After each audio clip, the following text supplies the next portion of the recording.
একবার আল্লাহ রব্বুল আলামিন হযরত জিবরাইল আলাইহিস সালামের মাধ্যমে রাসূল আকরাম সাল্লাল্লাহু আলাইহি সাল্লামকে জানিয়ে দিলেন, হে আল্লাহর নবী, আপনার প্রিয় সাহাবী বেলাল আর মাত্র 7 দিন এই দুনিয়াতে জীবিত থাকবেন। 7 দিন পরেই তিনি ইন্তেকাল করবেন।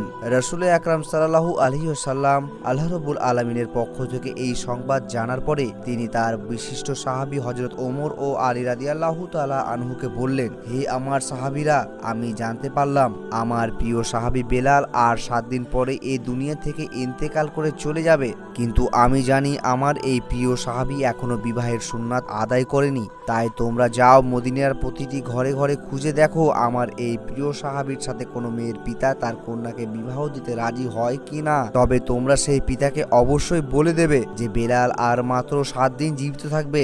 হযরত আলী ও ওমর ফারুক রাদিয়াল্লাহু তাআলা আনহু রাসূল আকরাম সাল্লাল্লাহু আলাইহি সাল্লামের কাছ থেকে এই নির্দেশ পাওয়ার পরে হযরত বেলাল রাদিয়াল্লাহু তাআলা আনহুর জন্য পাত্রীর সন্ধানে বেরিয়ে পড়লেন। তারা কন্যাদের পিতাদের কাছে গিয়ে বলতেন, আল্লাহর প্রিয় সাহাবী হযরত বেলাল রাদিয়াল্লাহু তাআলা আনহুর জন্য রাসূল আকরাম সাল্লাল্লাহু আলাইহি সাল্লামের বিবাহের একজন পাত্রী খুঁজছেন।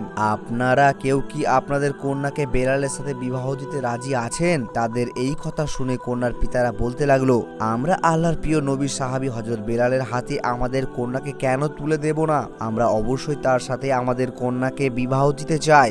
এইটা তো আমাদের জন্য একটি সৌভাগ্যের ব্যাপার হবে। তখন হযরত ওমর ও আলী রাদিয়াল্লাহু তাআলা আনহু তাদেরকে বললেন, কিন্তু তোমরা একটা বিষয় জেনে রাখো যে হযরত বেলাল আর মাত্র 7 দিন এই পৃথিবীতে জীবিত থাকবেন। 7 দিন পরেই ইন্তিকাল করবেন।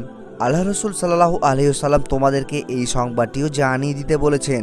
যখনই তারা জানতে পারলো যে হযরত বেলাল আর মাত্র 7 দিন এই পৃথিবীতে জীবিত থাকবেন, তখন তারা বলতে লাগলো, যদি অবস্থা এইরকমই হয় যে বেলাল 7 দিন পরেই পৃথিবী থেকে ইন্তিকাল করবে, তাহলে আমরা আমাদের কন্যাকে তার হাতে তুলে দিতে কোনোভাবেই রাজি নই। কারণ আমরা চাই না 7 দিন পরেই আমাদের কন্যা বিধবা হয়ে যাক। অতঃপর হযরত ওমর ও আলী রাদিয়াল্লাহু তাআলা আনহু মদিনার বিভিন্ন জায়গায় হযরত বেলালের জন্য একজন মেয়ে খুঁজতে লাগলেন, কিন্তু তারা কোনো মেয়েই খুঁজে পাচ্ছিলেন না। খুঁজতে খুঁজতে তারা একটি জঙ্গলে পৌঁছে গেলেন। সেখানে গিয়ে তারা দেখতে পেলেন এক ব্যক্তি ঝুপড়ি নির্মাণ করে সেই জঙ্গলে থাকছেন।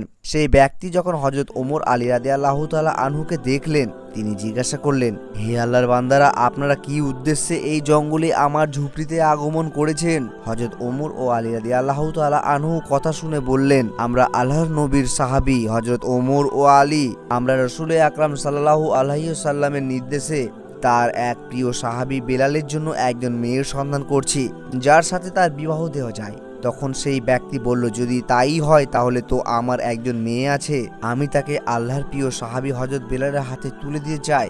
আর কেনই বা আমি আমার কন্যাকে তার হাতে তুলে দিতে চাইবো না? কারণ তিনি তো আল্লাহর নবীর একজন প্রিয় সাহাবী। তার হাতে আমার কন্যাকে তুলে দিতে পারলে আমি নিজেকে সৌভাগ্যবান মনে করব। তখন হযরত আলী ও ওমর রাদিয়াল্লাহু তাআলা আনহু বললেন, তবে তুমি এই কথাটিও জেনে রাখো যে আল্লাহর সেই প্রিয় সাহাবী এই দুনিয়াতে আর মাত্র 7 দিন জীবিত থাকবেন। 7 দিন পরেই তিনি ইন্তেকাল করবেন। যখন সেই ব্যক্তি তাদের কাছ থেকে এই সংবাদ জানতে পারলেন, তখন তিনি বললেন, যদি মাত্র 7 দিনই এই পৃথিবীতে তিনি জীবিত থাকেন, তাহলে আমি আমার কন্যাকে তার হাতে তুলে দিতে চাই না। কারণ আমি চাই না মাত্র 7 দিনের মধ্যেই আমার কন্যা বিধবা হয়ে যাক। আল্লাহর নবীর প্রিয় সাহাবী ও সেই ব্যক্তির মধ্যকার কথাগুলি দূরে দাঁড়িয়ে তার কন্যা শুনছিলেন। তার কন্যাটি যখন দেখলেন তার পিতা আল্লাহর নবীর সাহাবীর সাথে তার বিবাহের কথা বাতিল করে দিচ্ছেন, তখন সে ডাক দিয়ে বলল, আব্বাজান, আমি এই বিবাহে রাজি আছি।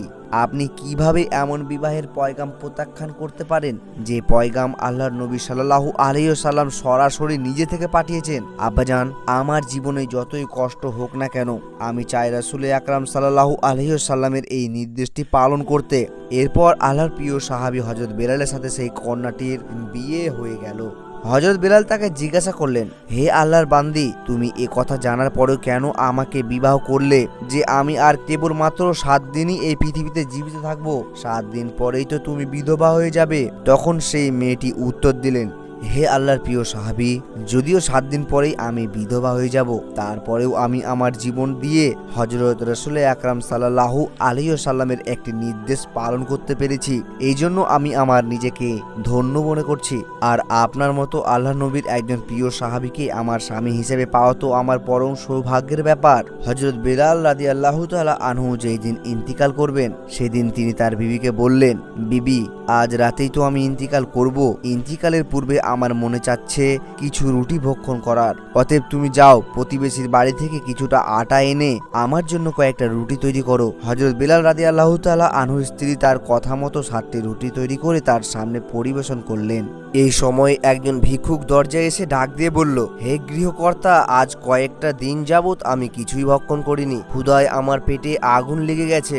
দয়া করে আমাকে কিছু খাবার ভিক্ষা দান করুন। হযরত বেলাল রাদিয়াল্লাহু তাআলা আনহু যখন দেখলেন তার দরজার সামনে একজন ভিক্ষুক খাবার প্রার্থনা করছেন, তখন তিনি তার মৃত্যুর আগের শেষ ইচ্ছাটা পূরণ না করে সবগুলি রুটি সেই ভিক্ষুককে দান করে দিলেন। ফকির হযরত বেলাল রাদিয়াল্লাহু তাআলা আনহুর দরজার সামনে সেই রুটিগুলি খেতে বসে গেল। যখন হযরত বেলাল রাদিয়াল্লাহু তাআলা আনহুর মৃত্যুর সময় ঘনিয়ে আসলো, তখন হযরত আজরাইল আলাইহিস সালাম তার জান কবজ করার জন্য তার দরজার সামনে উপস্থিত হলেন। কিন্তু তিনি হযরত বেলাল রাদিয়াল্লাহু তাআলা আনহুর দরজার সামনে উপস্থিত হয়ে দেখতে পেলেন এক ফকির ঘরের ভিতরে যাওয়ার পথ আটকে বসে আছে। তখন হযরত আজরাইল আলাইহিস সালাম সেই ফকিরকে লক্ষ্য করে বললেন, এই ফকির, তুই এখানে পথ আটকে বসে আছিস কেন? আমাকে ঘরে প্রবেশ করতে দে। আল্লাহ রাব্বুল আলামিন আদেশ করেছেন যেন আমি বেলালের জান কবজ করে নিয়ে যাই। তখন সেই ফকির আজরাইল আলাইহিস সালামকে বলল, হে আজরাইল, তুই কি জানিস না খানা খাওয়ার সময় কাউকে বিরক্ত করতে হয় না? তুই কি দেখতে পাচ্ছিস না আমি এখানে বসে খানা খাচ্ছি?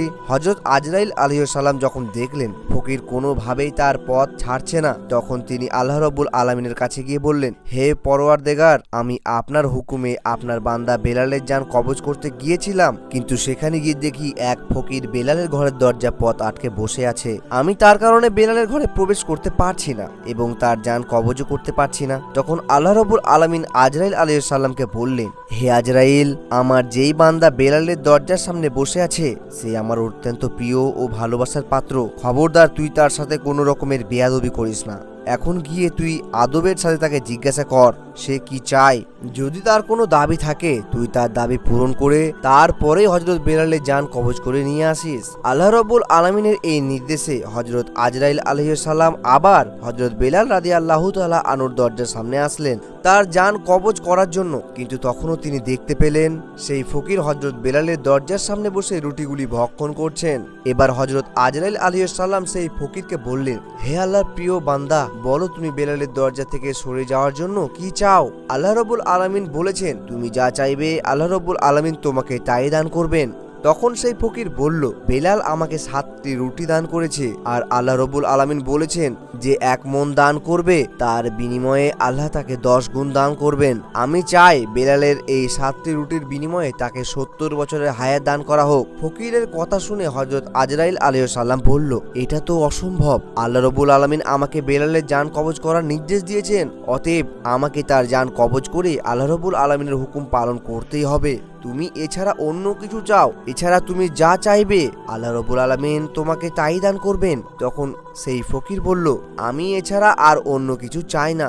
দুনিয়ার কোনো ধন সম্পদ ও সুখ শান্তির আশা আমার নেই। আমি চাই আল্লাহর সাহাবী হযরত বেলালের হায়াত 70 বছর পর্যন্ত বৃদ্ধি করে দেওয়া হোক। হযরত আজরাইল আলাইহিস সালাম বললেন, তোমার এই দাবি কোনোভাবেই আমি পূরণ করতে পারবো না। আল্লাহ রাব্বুল আলামিন আমাকে তার জান কবজ করার নির্দেশ দিয়েছেন, অতএব আমাকে তার জান কবজ করতেই হবে। তখন সেই ফকির বলল, আজরাইল, আল্লাহ তাআলা পারে না এমন কোনো কাজ নেই। আল্লাহ রাব্বুল আলামিন যদি বেলালের হায়াত বৃদ্ধি না করে দেন তাহলে আমি 70 বছর যাবত 7টি রুটি বেলালের দরজার সামনে বসেই ভক্ষণ করব।